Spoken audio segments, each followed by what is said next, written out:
So I'm sitting inside the community gallery here at the Mennonite Heritage Centre Gallery at Canadian Mennonite University during Mennonite Heritage Week to take in the latest exhibit on display here, exploring Anabaptist history through a variety of original watercolor paintings and storyboards.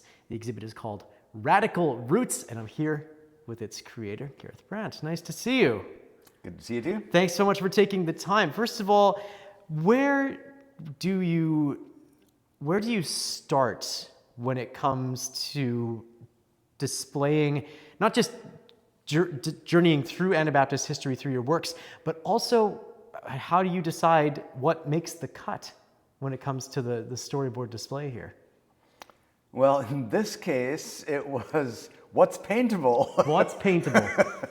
I've been in Europe a few times at various sites related to the Anabaptist movement, but they tend not to be prominent sites, so sometimes you have to borrow from other stories, but there are locations. So yeah, basically I like painting old buildings.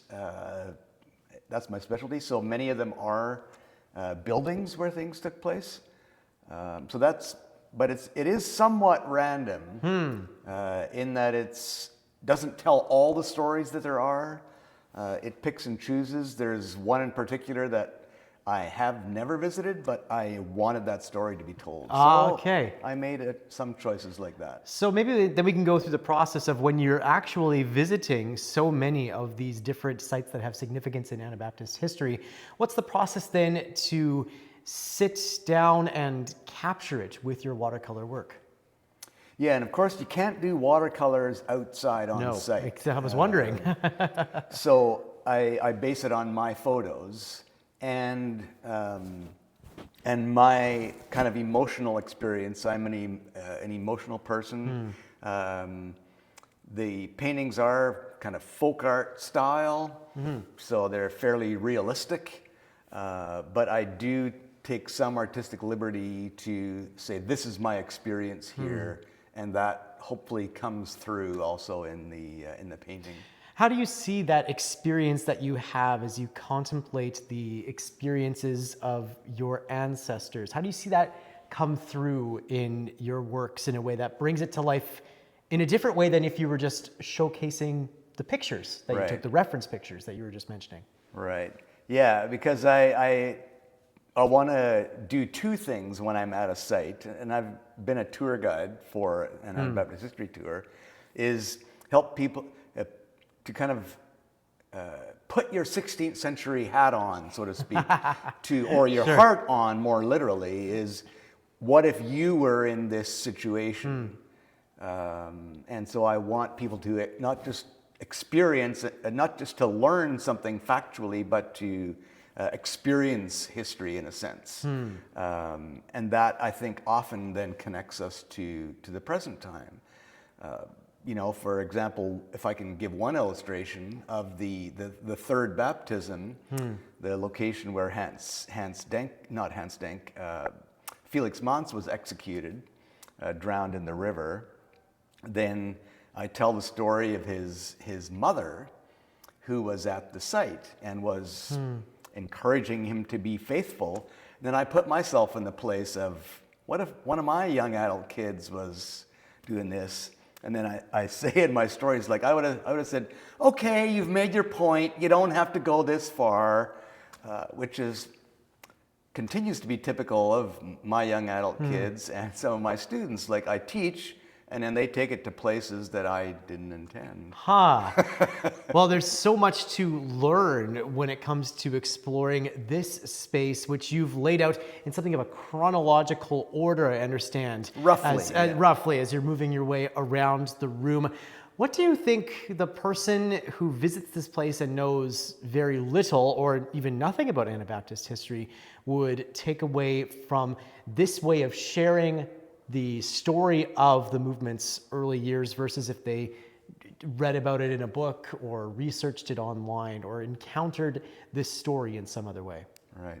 I hope they get they're getting literal pictures, but I hope that they also leave with just a picture of what the movement was. Because often I think people only know so much a part of the story, or they may be deeply impacted by the immigration of their parents or grandparents from Eastern Europe, and may not know that there's a deeper, longer story. The one advantage of the 500-year-old story is that all people can relate to it, regardless when they were kind of grafted onto this story. You know, there are more Mennonites in Africa than there are in North America now. Sure. So but this is their story too, because it's the beginning of the movement. It's not only those who, you know, for example, Siemens is the word Simon, so there's a connection to Menno Simons, but that name connection is not as important as the spiritual connection, which I think everyone can relate to. It's very interesting to hear you describe this as this movement that's grown over 5 centuries, and maybe that feeds also into the title that you chose for this exhibit. Maybe you can talk to us a bit about radical roots and how that sums up the experience that somebody will see as they explore these works. Yeah.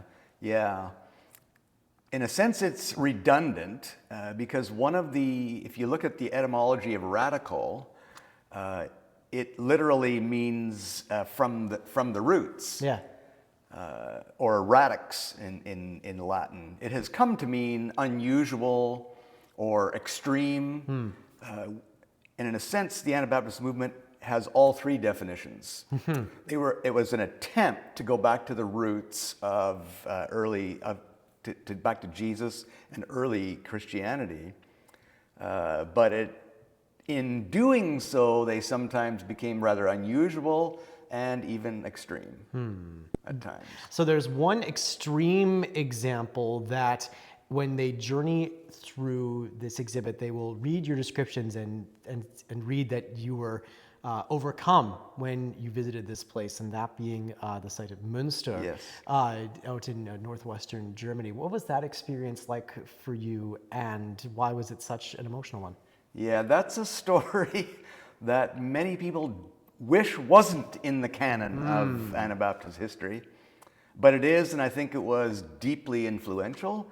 And for me, my experience, I knew the story, but I still did not expect my response. It was a miserable day in May. The rain was coming down slanted. I would have rather been cozied up somewhere with a cup of hot cocoa. But it seemed almost appropriate, and I just wept. Wow. When I saw the cages up on the cathedral tower for the violence that was done in the name of Christ, and the violence of the Munsterites that was ended by more violence of the larger church and state. And what can you do but just weep? Oh, wow. Yeah, hard to put it in better terms than that. I mean, there's going to be some people, as we've said, that will not know this story, or maybe wish it didn't exist. Yeah. And then there's going to be the folks that visit, as we've been saying, that also just don't have the same sort of context for the Mennonite story and for what the movement is. What would you hope that the person who has no connection to Anabaptism whatsoever, who finds their way here, what do you hope that they would take away about the last 500 years of Mennonite history? Yeah, I hope that they see something more than the cultural folkways that they may have heard about in Winnipeg or southern Manitoba. That they realize that there's something. It's like the old cliche, if we don't learn from history, we're doomed to repeat it. Sure. I hope that everyone will learn something from this movement from 500 years ago that might be relevant in our own time, because there's a lot of similarities. What do you take away from the process of having created Radical Roots, and how has that shifted, changed, or broadened your perspective on your history, this history, Mennonite history? Yeah, I've taught it academically for a couple of decades, but to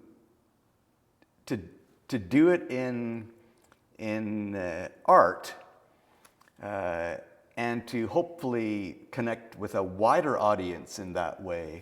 It has also made it less of an academic subject matter, but a personal subject matter. Because art in a sense has a way of getting under the skin that an academic lecture might not. I mean, you always hope that in an academic lecture, but art has a way of doing that, and I think it did that for me personally. Amazing to be able to see how this story, how these works can get under the skin, not only of the artist, but the folks who come and visit Radical Roots. We'll have more information on dates and hours at our website, classic107.com, and the Classic 107 app. Wonderful to learn more about these works with you today, Gareth, and thank you so much for taking the time. Thank you.